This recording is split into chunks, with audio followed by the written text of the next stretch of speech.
Rádio Rio de Janeiro, a emissora da Fraternidade, passa a apresentar Luz na Penumbra, programa que leva ao seu coração a mensagem da doutrina espírita.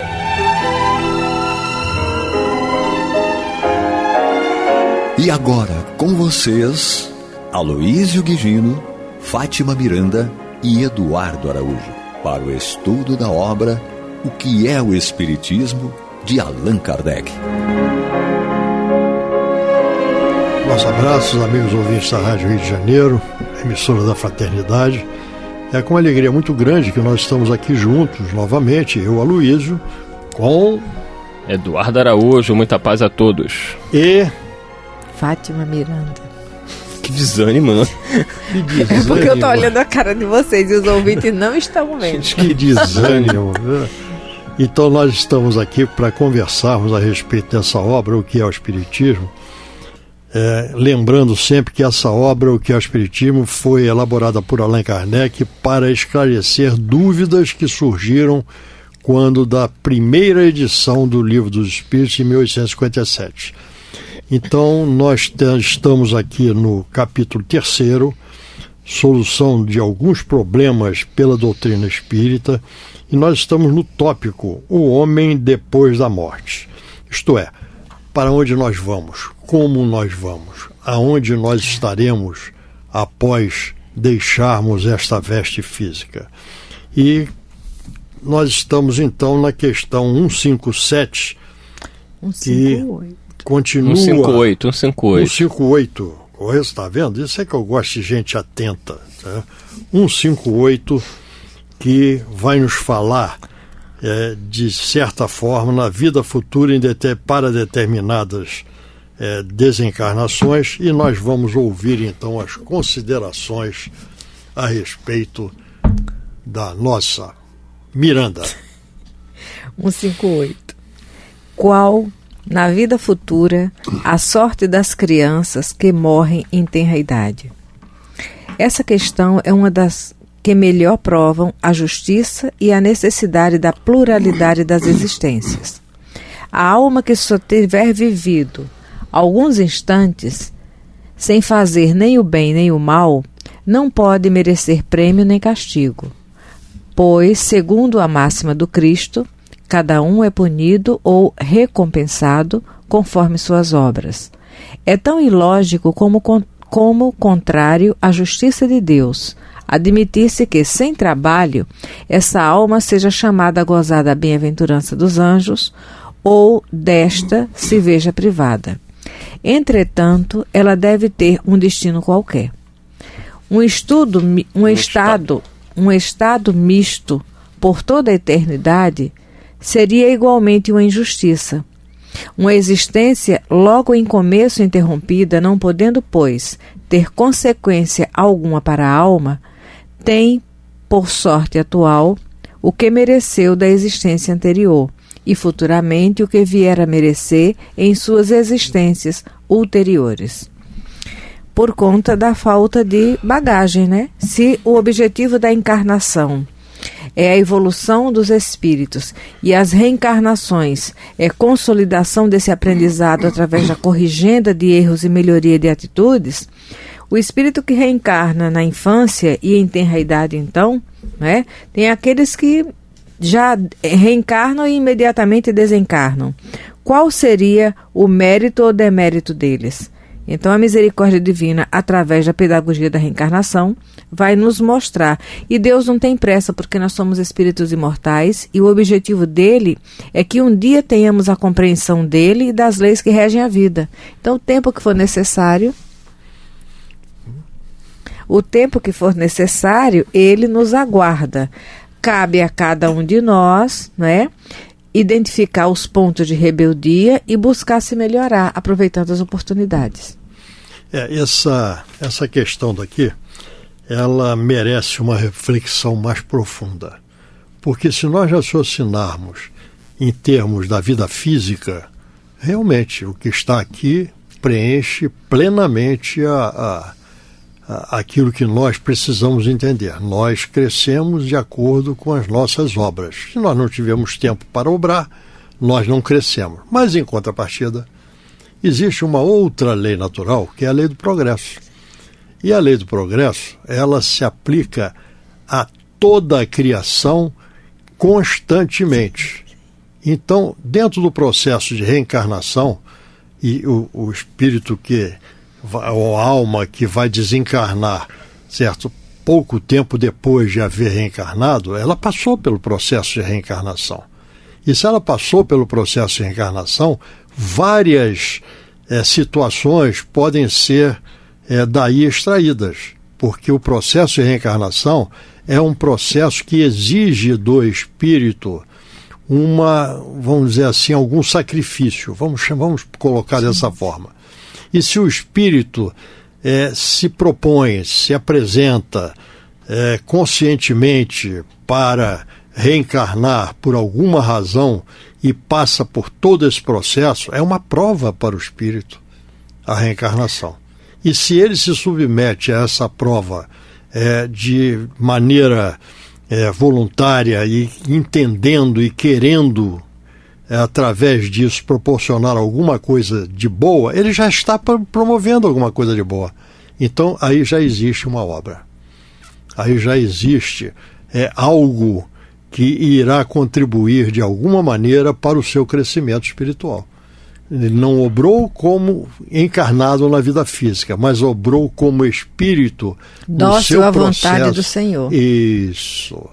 Então, a gente tem sempre que examinar com uma visão mais ampla, mais profunda, certo? E fazendo as ligações entre essa ideia que nos é colocada, não obrou, não progrediu. Não, mas se ele reencarnou... Às vezes só para aquele momento. Se ele fosse rebelde, ainda sairia com atraso. Pois é. Então existem várias situações que fogem ao nosso controle. Não dá para generalizar. Não dá para generalizar. Não dá. É isso aí. Um aspecto também relevante, eu acredito que deva ter causado alguns problemas na época, porque a doutrina predominante da igreja, até hoje em dia, parece que não se trabalha mais com a ideia do limbo, né? Que era o local para onde iriam as crianças desencarnadas, ficariam no limbo. Os desencarnados estão sem teto.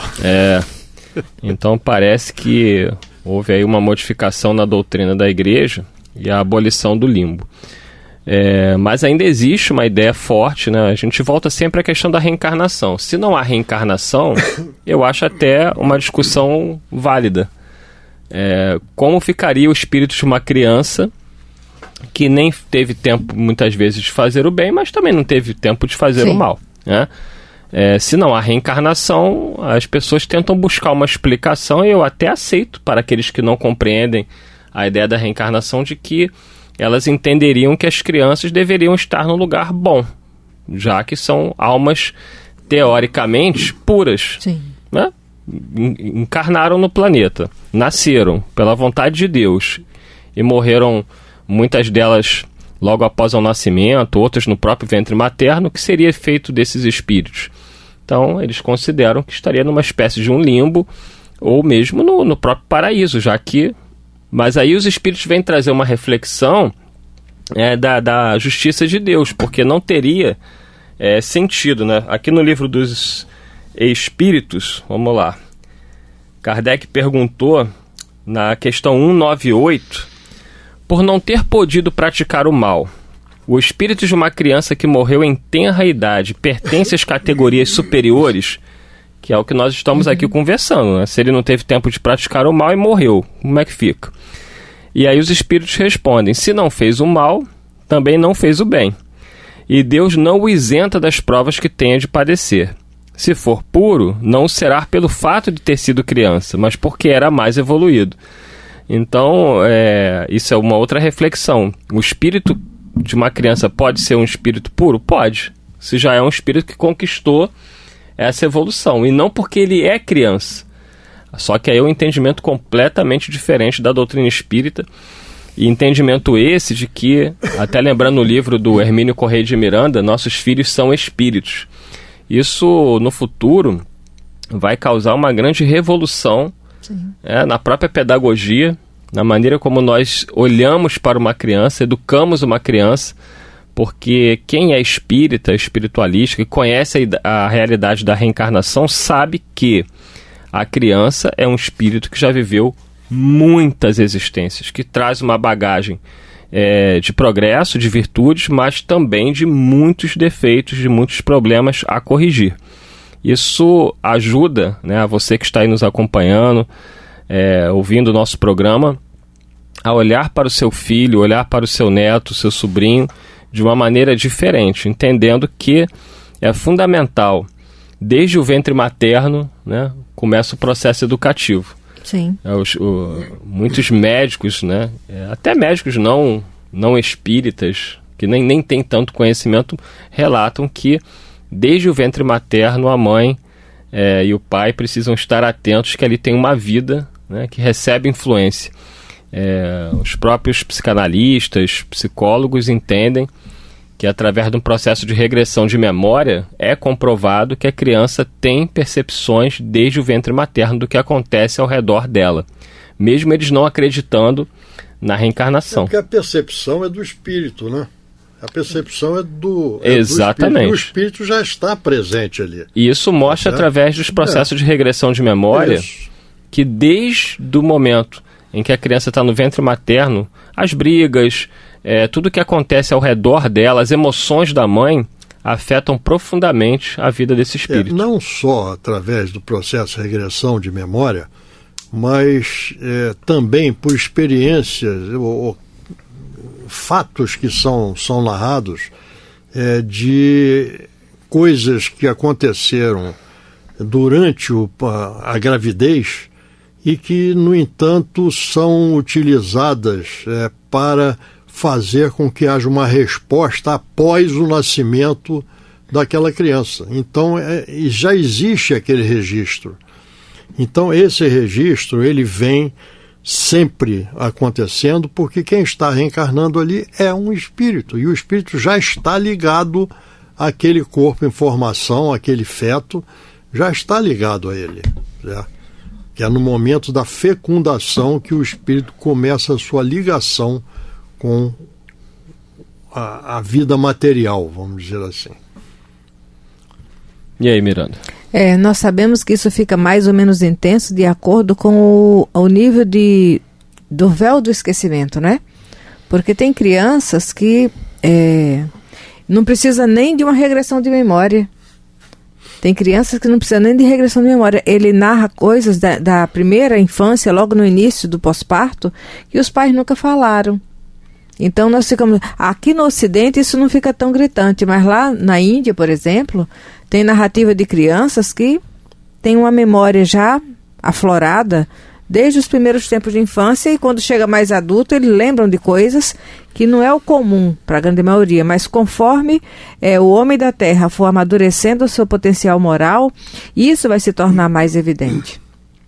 Perfeito. Então a gente tem sempre que ter em mente que quem tem a percepção não é o corpo físico, quem tem a percepção é o espírito. O corpo físico é um veículo. Quando encarnado o espírito, para que as percepções do exterior cheguem até ele. É um veículo. Nós saímos de casa, vestimos uma roupa.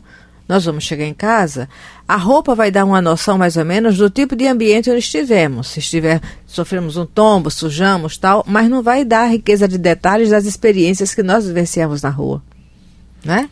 Então, o corpo físico é essa vestimenta. Quando desencarnamos, fica as marcas no perispírito das experiências, mas não vai dar profundidade de esclarecimento das escolhas do espírito. Muito bem. É isso aí. Vai na próxima? Vamos. A próxima, 159. Tem as almas ocupações na outra vida? Pensam elas em outra coisa a não ser em suas alegrias e sofrimentos? Se as almas não fizessem mais que tratar de si durante a eternidade, seria egoísmo. E Deus, que condena essa falta na vida corporal, não poderia aprová-la na espiritual. As almas, os espíritos, têm ocupações em relação com seu grau de adiantamento, ao mesmo tempo que procuram instruir-se e melhorar-se. Vê o Livro dos Espíritos, questão 558. Essa questão aqui é muito interessante. Comenta aí, depois eu falo. É por conta da mente, não é? A nossa primeira ocupação é mental. Pensar já é uma ocupação.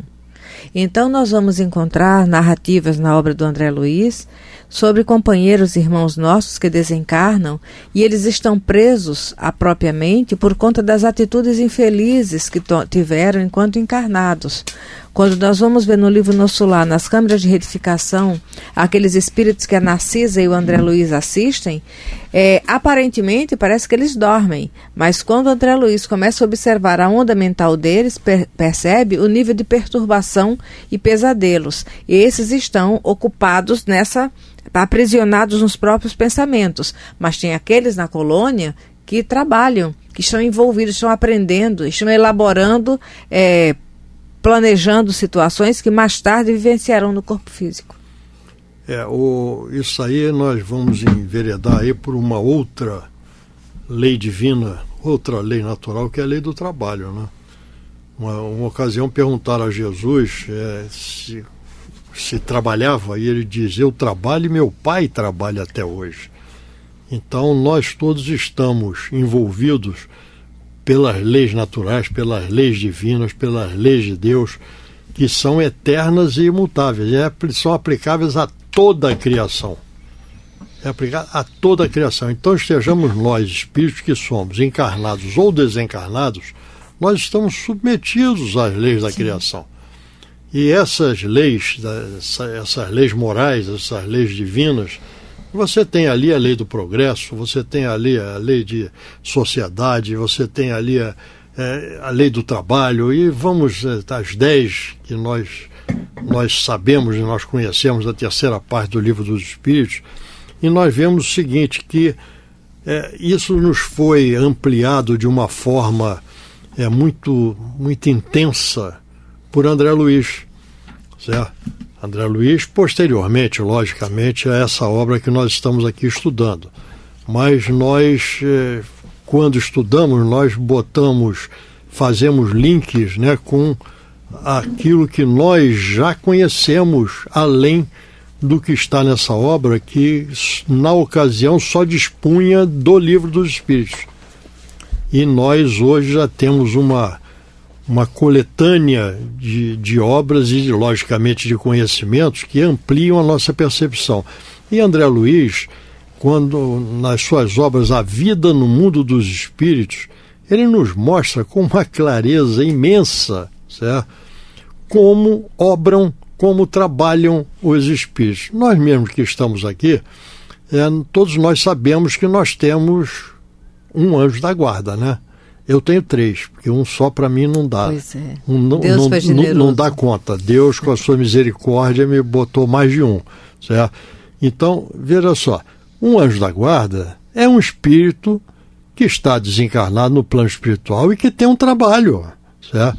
Então, se nós aceitamos o anjo da guarda como sempre nos acompanhando, nós aceitamos que a espiritualidade, quando no plano espiritual, na erraticidade, trabalha, certo? E todos nós vamos trabalhar lá. Esse atavismo do sofrimento ou da alegria, certo?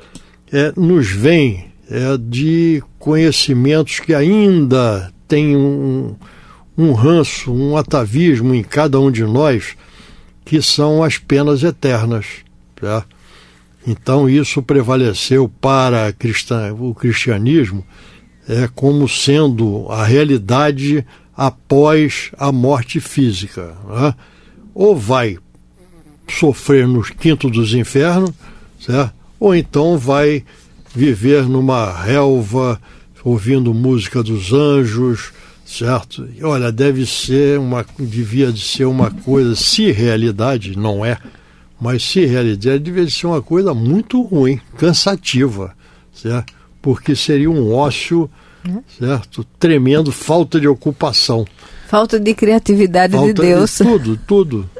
Eu recentemente eu fiz uma viagem, né, com a família, e aí eu ficava às vezes parado num hotel, um lugar bonito, olhando o mar, mas eu ficava sentindo um tédio, sabe? Que é como se aquilo não tivesse sentido. É um vazio, né? É um vazio, porque assim, é bonito, tal, tu fica ali olhando, mas a gente que tem um ritmo que nós temos, né, de trabalho, de estar na rádio, de estar no consultório, atendendo, ajudando, eu ficava assim, meu Deus, isso não é vida não.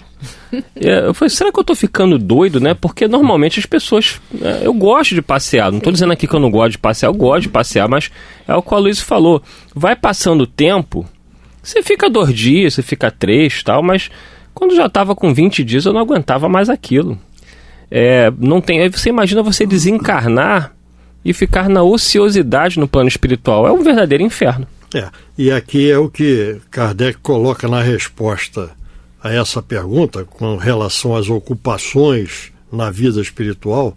Ele disse, se eu só cuidasse de mim, seria um egoísmo, certo? Porque eu não vejo mais nada do que o outro necessita e não participo de mais nada. Estaria infringindo mais uma das leis divinas, que é a lei de sociedade, certo? É isso aí. É por aí.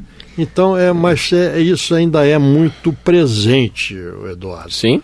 Muito presente, porque nós ainda trazemos esses atavismos das penas eternas, certo? Da unicidade de existências.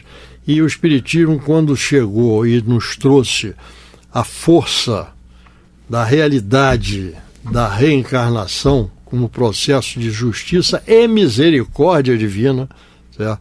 Ele derruba essas coisas todas, porque nos mostra o progresso contínuo, sistemático, e que para que venha a ocorrer, ele vai necessitar da interação de uns com outros, certo? Da participação de uns com os outros. Nós somos aqui encarnados e também desencarnados, nós somos seres que somos interdependentes. Nós dependemos uns dos outros.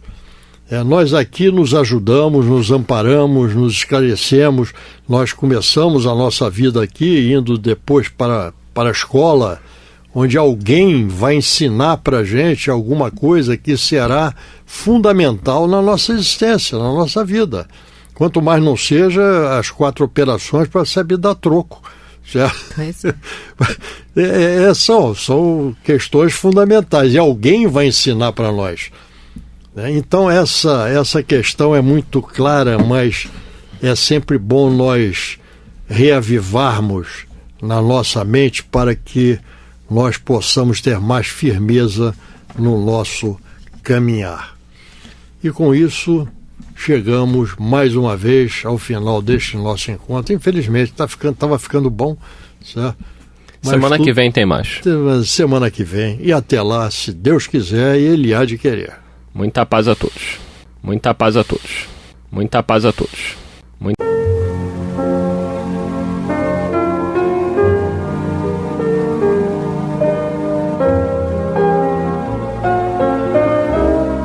A Rádio Rio de Janeiro está levando ao seu lar e ao seu coração a mensagem consoladora da doutrina espírita, através do programa Luz na Penumbra.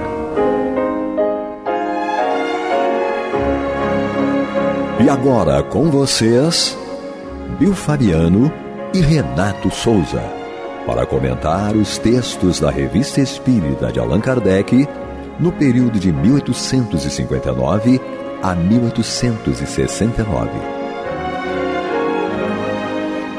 Olá, queridos irmãos e irmãs da Rádio Rio de Janeiro, a emissora da Fraternidade. Eu sou o Bill Fabiano, estamos juntos mais uma vez aqui, eu e meu parceiro Renato Souza, para darmos continuidade ao estudo da obra Revista Espírita, o ano de 1861. Estamos em janeiro, não é isso, meu parceiro? Boa noite, seja bem-vindo. Boa noite, Bill, boa noite a todos, exatamente, isso aí, ainda lá em janeiro de 1861, não é? Vamos lá, então vamos mais, sem mais delongas, né? Semana passada o Renato finalizou lá o capítulo falando dos espíritos maus, tanto quanto os homens, não veem com os bons olhos aqueles que, desmascarando as suas torpezas, lhes tiram os meios de fazer o mal, né? Ou seja, eles veem os espíritos que não querem mais fazer o mal como pessoas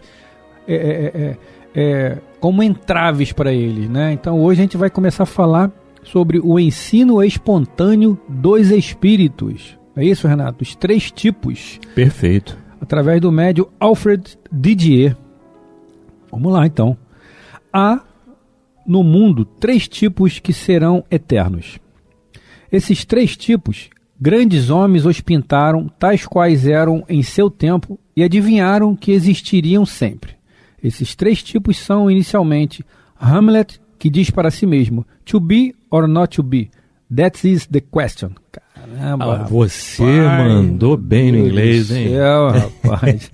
Só fui trazer lá das entranhas do meu espírito, da minha existência. To be or not to be, ser ou não ser. Eis a questão. Eis a questão. Depois, Tartuffe, que resmunga preces enquanto medita no mal. Por fim, Dom Juan, que a todos diz, não creio em nada. E Molière achou sozinho 2 desses tipos. Aviltou Tartuffe e fulminou Dom Juan. Sem a verdade, o homem fica na dúvida como Hamlet, sem consciência como Tartuffe, sem coração como Dom Juan. Hamlet está em dúvida, é verdade, mas procura. É infeliz, a incredulidade o acabrunha, mas suas doces ilusões se afastam cada vez mais. E esse ideal, essa verdade que ele persegue, cai no abismo como Ofélia e fica perdida para sempre. Então, enlouquece e morre como um desesperado, mas depois o perdoará, porque teve coração, amou, e foi o mundo que lhe roubou aquilo que queria conversar, né? Conservar. É a busca do equilíbrio, né, Renato? Do conhecimento, do autoconhecimento, das percepções que nos rodeiam, né? O ser ou não ser, eis a questão. Quem nunca, né, pronunciou essa frase? Todo dia, né? A gente ser fica mais específico, né? Todo dia a gente fica sem saber para onde vai, né, Renato? E a gente, sábado até falava lá no microfone, né, sobre paciência e fé, né? As coisas caminham juntas, né? Porque para a gente entender o tempo de Deus, né, Renato? A gente precisa ter paciência. Paciência nos conduz a uma fé raciocinada, a uma fé tranquila, porque eu até ia falar, mas aí como eu estourei o teu tempo, do Orlando, e ficaram no meu cangote ali, vambora. Porque assim, as pessoas às vezes não têm esse tipo de noção, né? E eu acabei descobrindo isso acho que da pior maneira ou da melhor, enfim, depende do ponto de vista. Porque eu quero uma coisa, né, Renato? Eu quero isso, eu quero esse microfone aqui. Só que não depende só de mim, pô. Esse microfone hoje, ele é seu. Aqui, ó, até virei o microfone, fez um barulhinho. O microfone é do Renato. Então, para eu ter esse microfone, para esse microfone passar a ser meu, o Renato precisa se desprender desse microfone. Sim. Ou seja, não é só o meu tempo que conta, né, Renato? É o tempo de todos. Nós somos uma grande rede. Não sei se você concorda com isso, Renatão. Não, sim. Não é uma engrenagem. Uma engrenagem depende da outra. Com certeza. Para que uma funcione, as outras precisam funcionar também da mesma forma. E aí o tempo é o tempo de cada um. Exatamente. É o tempo de cada um. Se num motor de um automóvel, por exemplo, uma peça não está legal, tudo mais fica prejudicado. Desarmoniza tudo. O rendimento dele já não é o mesmo, do carro, etc. e tal. E assim com a nossa vida, né, como um todo. Eu dependo de uma série de coisas aí para poder fazer com que as coisas caminhem de uma forma melhor. E aí sim, eu trabalho a questão do desapego, eu consigo trabalhar isso, mas dependo de outros, né, para que as coisas aconteçam. Eu compreendo, mas o outro ainda não compreende. E aí entra toda uma questão do evangelho que a gente precisa observar. Não aponta o dedo, não faz. Você conseguiu, mas o outro ainda não. Exatamente. E tudo mais. Tudo precisa se encaixar de forma perfeita. A gente falou agora de exemplo aqui do microfone. Vamos colocar exemplo de relacionamento, por exemplo, que é um exemplo mais vivo, né, do nosso dia a dia. O relacionamento. Por exemplo, eu tenho que casar com o Renato. Né? Eu vou casar com o Renato. Só que o Renato está casado, pô. E aí? Né? Renato está casado. A gente vai se unir lá na frente, ok, hoje eu estou solteiro, mas o Renato está casado. Então eu preciso respeitar esse tempo, porque quando o Renato separar lá na frente, a gente vai se encontrar de alguma forma, que a espiritualidade vai nos unir, né, Renato? Vai nos fazer enxergar um ao outro. E aí sim, mas aí para isso precisa o quê? Como nós falávamos, paciência e fé. Tempo ao tempo. Tempo ao tempo e é como o Chico falava, né? Quem tem fé não se angustia, quem tem fé espera. Sim. Que é a tarefa das mais fáceis, né, Renato? Esperar sem angústia. Molinho, viu? Molinho de fazer. Mole, fácil. Vamos lá, vamos dar sequência aqui. Os outros dois tipos são atrozes, porque egoístas e hipócritas, cada um a seu modo. Tartuffe toma a máscara da virtude, o que o torna odioso. Dom Juan em nada crê, nem mesmo em Deus, só acredita em si mesmo. Jamais tivestes a impressão de ver nesse famoso símbolo que é Dom Juan e na estátua do comendador o ceticismo diante das mesas girantes? O corrompido espírito humano frente à sua mais brutal manifestação? Até o presente, o mundo não viu neles senão uma figura inteiramente humana. Credes que não deve neles ver e sentir algo mais? Como o gênio inimitável de Molière não teve nessa obra o sentimento do bom senso, dos fatos espirituais, como tinha sempre dos defeitos deste mundo. Né? Foi um texto de Gerard de Nerval. Cazotte, ou Cazotte, né, Renato? Médium, senhor Alfred Didier, é o mesmo médium, né? Sim. Tem algum comentário aí, Renato, a fazer? Não. Vamos tranquilo, vamos lá, vamos em frente. É curioso ver surgir no meio do materialismo uma reunião de homens de boa fé para propagar o espiritismo. Isto é, no meio das mais profundas trevas que Deus lança a luz, e no momento em que é mais esquecido, é que ele melhor se mostra, semelhantemente ao ladrão sublime de que fala o Evangelho, e que virá julgar o mundo no momento em que este menos esperar. Mas Deus não vem a vós para vos surpreender. Ao contrário, vem prevenir-vos de que essa grande surpresa, que deve apoderar-se dos homens ao morrerem, deve ser para eles funesta ou infeliz. Foi para o meio de uma sociedade corrompida que Deus me enviou. Graças à clarividência, alguma dessas revelações que em meu tempo pareciam tão maravilhosas, hoje se mostram muito naturais. Para mim, todas essas lembranças não passam de sonhos, e louvado seja Deus. O despertar não foi penoso. O Espiritismo nasceu, ou melhor, ressuscitou em vosso tempo. O magnetismo era do meu tempo. Crede que as grandes luzes procedem os grandes clarões. Interessante isso. Olha que a gente pensou a mesma coisa. Ele falar dessa reunião de materialistas, não é? A fim de desvendar. Não seria nem desvendar, não. Porque, de alguma forma, ele sempre existiu. Ele só precisava se fazer presente, não é? O nasceu, ou melhor, ressuscitou em vosso tempo. Por isso ele já existia, né? Ele sempre existiu, ele só precisava ter a parte, justamente a parte das escrituras, não é? Despertar mesmo. A parte da filosofia. Opa, palavra que não saía aqui de jeito nenhum, não é? E aí toda a filosofia foi vindo à tona, não é? A partir dessas reuniões, e o Kardec foi o grande espírito, né, encarnado como Kardec, que teve a oportunidade de elucidar e de trazer toda essa filosofia. Sim, né, de trazer, acredito, né, meu parceiro? Sim, de trazer tudo isso pra gente. Muito interessante o que ele fala aqui, porque aí sim passou a ter nome, Espiritismo, não é? E todas as suas bases e todas as suas sustentações, sim, não é? Sem dúvida. Fundamentos e tudo mais, tudo baseado nos experimentos e na verdade. Isso aqui é muito legal. Sim, com certeza. Na verdade, no experimento, nas conversações, né, nessas trocas, né, entre médios, entre cientistas, né, entre magnetizadores, né, que o Kardec fez uma pesquisa muito ampla, né? Às vezes as pessoas perguntam, Kardec só foi o codificador. Só foi o codificador, mais nada. Deus. Mas olha o trabalho que ele teve, né? Enfim, a gente sabe, a gente que está introduzido na doutrina há muitos anos, a gente sabe, né? O quão valioso foi o trabalho, o trabalho de Allan Kardec. E interessante, né, Bill, você está falando isso, porque o trabalho é a obra de Jesus, sim, não é?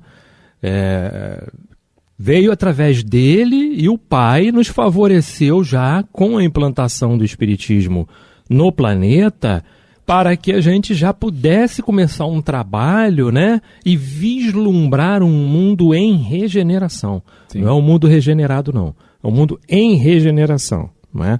E aí, com certeza, veio a obra, né? Veio todos os esclarecimentos, vieram todos os esclarecimentos que nós precisamos, né? Que nós temos aí hoje. E quando você pensa, né, a respeito da doutrina como um todo, ela não tem como em outros segmentos, tem alguém responsável, tem alguém lá, pastor, né? Um pastor, padre, né? Enfim, não, ela não tem. A doutrina é 2 espíritos, não é isso? Eles é que trouxeram. E nós seguimos Jesus. Mas isso, seguimos Jesus, ela é cristã, e a gente segue Jesus e vem de Deus. Sim. Todos os ensinamentos vêm de Deus, porque é para todos, né? Sem dúvida. Mas aí que você vê assim, não importa o teu encargo, porque temos encargos, não temos cargos, é diferente, não é? Não importa qual é o teu encargo dentro da instituição espírita, não é? Seja ela qual for, inclusive sim, na própria Rádio Rio de Janeiro, sim, não é? Não importa se você é um apresentador, se você é um divulgador da doutrina e é um trabalhador para que ela se solidifique cada vez mais, para que ela se espalhe cada vez mais. E aí na casa espírita não importa se você é o correntista, é o passista, é o dialogador, não é? Sim. Porque algumas casas não usam mais, não usam o termo doutrinador, né? E tudo. Enfim, não importa, você é apenas mais um, aí sim, você é apenas mais um que faz parte desse conjunto todo, daí a tua importância, sim, sim, de divulgador, de mantenedor da verdade, né, e das bases da doutrina, não é isso? Perfeito, perfeito. Esse é o programa Luz na Penumbra, Revista Espírita, 1861, estamos em janeiro de 1861, né, Renato? Vamos dar continuidade aqui. O autor de Le Diable Amoureux vos lembra que já teve a honra de conversar convosco e se sentirá feliz em continuar suas relações amistosas. Cazotte ou Cazotte. Na sessão seguinte foram dirigidas ao centro Cazotte as perguntas... foram dirigidas ao espírito Cazotte as perguntas que se seguem. Na última vez em que aqui viestes, espontaneamente, tivestes a gentileza de dizer que voltaríeis de boa vontade. Aproveitamos o oferecimento para vos dirigir algumas perguntas, se assim o quiserdes. Primeira pergunta. A história do famoso jantar em que predissestes a sorte que aguardava cada um dos convivas é inteiramente verdadeira? É verdadeira no sentido de que a predição não foi feita numa única noite, mas em vários jantares, no fim dos quais eu me divertia em amedrontar os meus amáveis convivas, por meio de sinistras revelações. Isso aí é interessante isso, né? Porque o Livro dos Médiuns fala muito sobre isso, né? Pra gente ter cuidado, né, nas comunicações, né, analisar, duvidar, né, de todas as informações, mas não é duvidar só por duvidar para ser o contrário, é duvidar para você ter realmente uma resposta embasada, né, Renato? Exato. Confiável, sobretudo, confiável. Mas para isso, a gente tem que deixar de lado o que normalmente acontece conosco, né? Curiosidade, né? Sim, saber, ô espírito, qual vai ser o tempo da semana que vem? Ou no mês seguinte, vai chover, ou os números da Mega Sena, né? São coisas que os espíritos comprometidos com as leis jamais estarão disponíveis para esse tipo de curiosidade, né? Então, quando a gente evoca um espírito para comezinhas, para coisas pequenas, você vai encontrar espíritos aí que estão aí como nós, né? Em busca de pseudo-sábios, brincalhões, espíritos mais voltados para o mal, querendo realmente te jogar para baixo. Então, eu acho que a melhor coisa a fazer, né, é o que o Chico falava, né, quando foi perguntado uma vez sobre previsão de futuro, cartomancia, essas coisas todas. Obviamente ele não quis fazer nenhum tipo de crítica, e nós também, muito menos. Mas o Chico foi bem claro, né, e direto, né? Quer saber o seu futuro? Olha o seu presente. Pronto. Simples assim. Já dá para você ter uma ideia, né? É simples. O que você está plantando hoje para o seu futuro ser melhor, né, Renato? Vai então, colher. É sensacional isso de Chico, né? Quer saber o futuro? Vê o teu presente. É lógico. Pronto. Sem dúvida. Não tem conversa fiada. Fácil. Mole. Então. Vamos lá. A segunda. Conhecemos os efeitos da dupla vista e compreenderíamos que, dotado dessa faculdade, tivéssemos podido ver coisas distantes, mas que se passavam naquele momento. Como pudestes ver coisas futuras que ainda não existiam e vê-las com precisão? Poderias dizer-nos ao mesmo tempo como vos foi dada essa previsão? Falaste simplesmente como inspirado, sem nada a ver, ou quadro dos acontecimentos que anunciaste se vos apresentou como uma imagem? Tende a bondade de descrever isto tão bem quanto puderes para a nossa instrução? Há na razão do homem um instinto moral que o impede de predizer certos acontecimentos. É verdade que eu era dotado de uma clarividência extraordinária, mas sempre humana, para os acontecimentos que então se passaram. Mas acreditais que o bom senso ou o sadio julgamento das coisas terrenas possam vos detalhar com anos de antecedência tal ou qual circunstância? Não. A minha natural sagacidade aliava-se uma qualidade sobrenatural, a dupla vista. Quando eu revelava às pessoas que me cercavam os terríveis abalos que deveriam ocorrer, evidentemente eu falava como um homem de bom senso e de lógica. Mas, quando eu via pequenos detalhes dessas circunstâncias, quando eu via visivelmente tal ou qual vítima, então não falava mais como um simples homem dotado, mas como um homem inspirado. Interessante isso, né, Renato? Porque ele muito fala... cuidado, né? Rapaz. Mas acreditais que o bom senso ou o sadio julgamento das coisas terrenas possam vos detalhar com anos de antecedência tal ou qual circunstância? Não, porque justamente no que nós falamos agora há pouco, né, Renato? O meu futuro, veja bem o que eu vou falar, não vou falar que o meu futuro dependa do Renato, porque não é. O meu futuro depende de mim, o futuro do Renato depende dele. Mas existem coisas que estão conectadas umas com as outras. Sim. Né? Sim.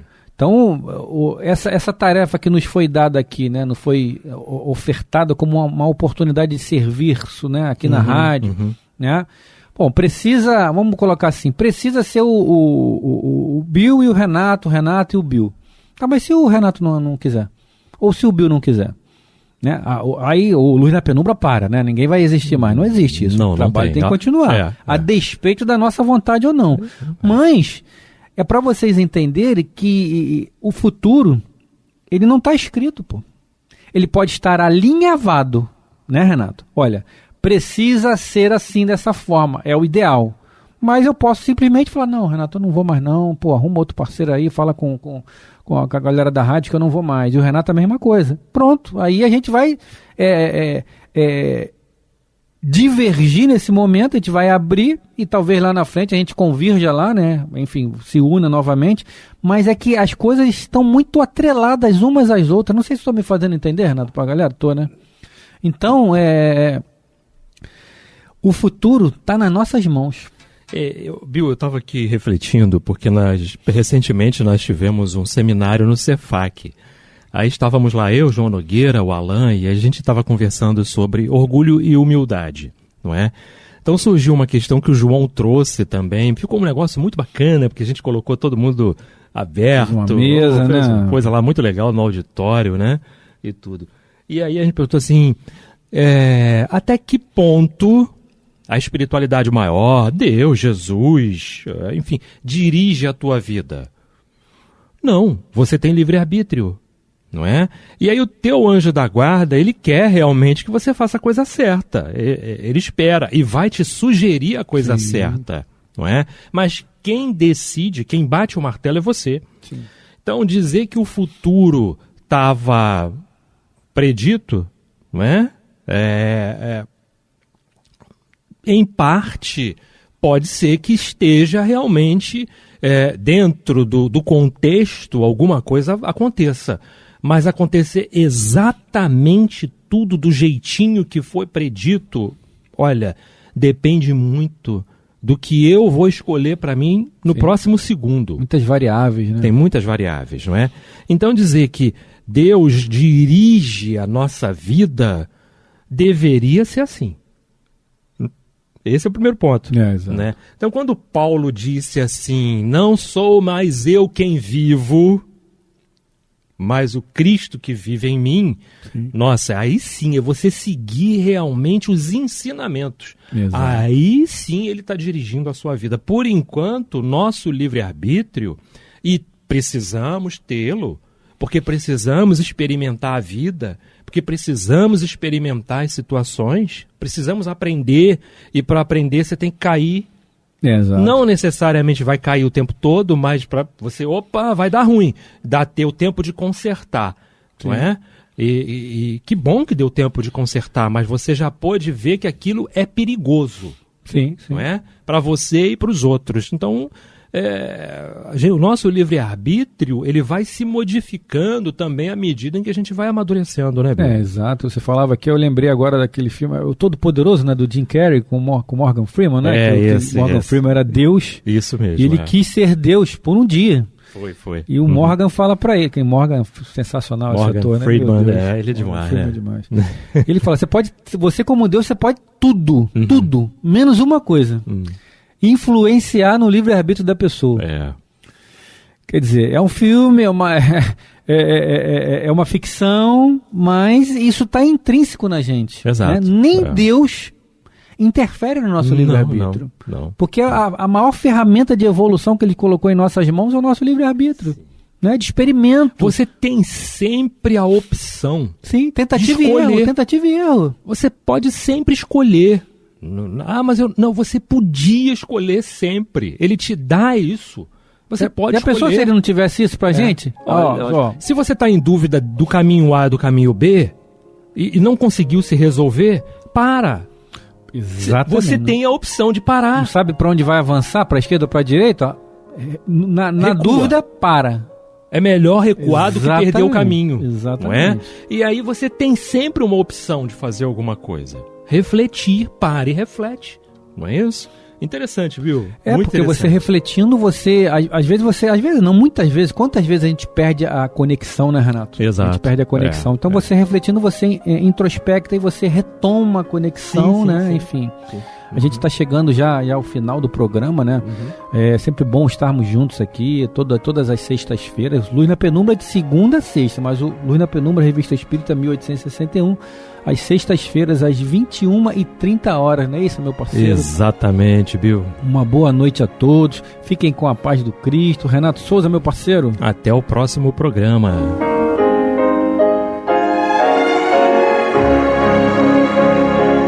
E vamos ouvir agora a prece de encerramento de nosso programa, na voz de Geraldo de Aquino. Jesus, dá-nos coragem para a luta, piedade para os insultos e misericórdia para as injustiças e ingratidões.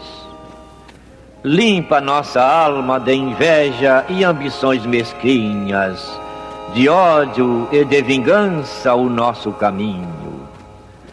E que dentro em pouco, ao recolher-nos de novo ao calor do nosso leito, para que o sono nos dê a paz e o esquecimento das tristezas humanas, possamos sentir, Senhor, no mais íntimo de nosso ser, a doçura indefinível do teu amor e a grandeza incomparável da tua divina presença.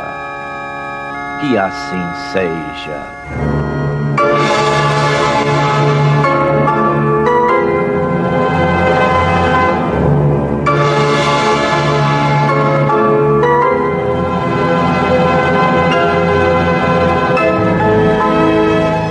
Acabamos de apresentar o programa Luz na Penumbra, que voltará a ser apresentado na próxima segunda-feira, às 21 horas, nesta emissora.